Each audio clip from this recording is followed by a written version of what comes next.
3D modeling softwares like Rhino are incredibly good at analyzing 3D geometry like LiDAR, point cloud data, and contour data in order to incorporate it into aspects such as architectural design and landscape modeling. In this tutorial, we're going to be exporting contour data from the Equator Studios platform and importing it directly into Rhino. This format might seem a little familiar, and that's because we've done this with SketchUp, Civil 3D, and also Revit, and a couple other platforms as well. But for this one, we're going to be focusing in directly onto Rhino. If you need help establishing your very first site within Equator Studios, we will have a tutorial listed in the description that will help you find, establish, and set up your very first project and export LiDAR data extremely easily. With all that being said, let's head right into the Equator platform and export our contour data. Here we are back in the platform, and just like the other tutorials, we're going to set up a quick and easy site in order to establish our contour data. Now, there are two main ways you can search for a site. Once again, you can either search for it using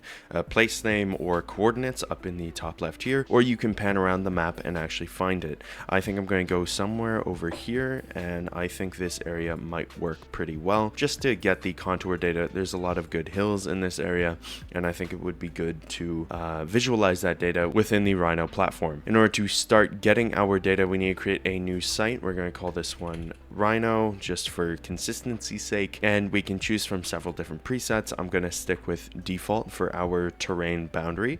We're going to click continue right over here, and then we're going to select contour data for our data products over here on the left, and we're going to select the very top option because it is the highest quality and will result in the best contour data. We're going to click generate down here at the bottom. And here is our contour data, and you can see if we turn off the Google Hybrid base layer, we can actually see the 3D aspect to it and see how we can actually visualize the terrain data once we get this into Rhino. In order to actually export this, you go over here to the left and select the blue export button, and that will bring you to this page. We're going to be exporting in the DWG format and using WebMercator as our coordinate system, as this project was built in metric. You want to make sure that WebMercator selection is made there. Next, we're going to hit process, and then this will start the generation process for your download. Once it is finished, it will be automatically downloaded to your machine. Again, once your download is complete, it will be sent to your downloads folder, at which point you can then extract the files within the exact same folder and then gain access to the contour data. And here's that file right here, and now we can actually bring this into Rhino. Okay, now we're actually in Rhino, and to bring in the file, all you need to do is click, drag, and drop it directly into it. You're going to select import file down here near the bottom, and then click OK. Since our file is in metric, the model units and layout units will match. We click OK there, and then our file will be imported. Now, you might not see your file immediately right away, but to zoom towards it, you click view and then zoom to selected. And this will bring you to your contour data off in the perspective tab over here on the right. In order to get it on the other tabs, just have a look around and zoom out, and there it is over here on the left.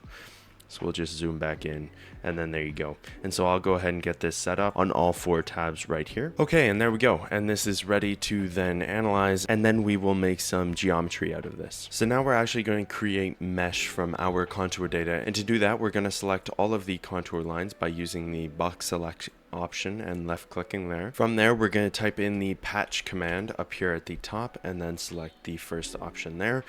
For this demonstration, we're going to be using the sample point spacing of 0.5 along with the surface U and V span set to 100. The default is usually 10, but for this example, we're going to be more detailed, so we're going to be upping it to 100, and then we're going to click OK to actually generate this preview. Okay, and now you should be left with this patchwork surface over here, this grid that is shown right here. And in order to actually isolate this so that we can compare the geometry, we're going to want to head over here on the left and select the rectangle tool, and then select a section that we want to visualize. I'm going to go from here to here.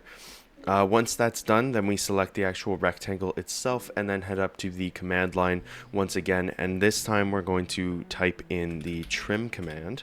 We're going to select the object to trim. In this case, it will be the actual grid mesh behind the contour lines, and that will isolate this section of grid to layer underneath the contour lines. Let's maximize the perspective view here so that we can actually get a pretty good view of this. And we can see already how well these contour lines actually line up with the different rises and falls, lining up pretty nicely. And that's how you create 3D geometry within the Rhino platform using contour data from whatever platform you might be importing from. And that's the complete workflow of creating 3D geometry data within the Rhino platform and importing contour data from a platform like Equator Studios. If this tutorial was something that you enjoyed, please be sure to stay subscribed and notified for when we next upload.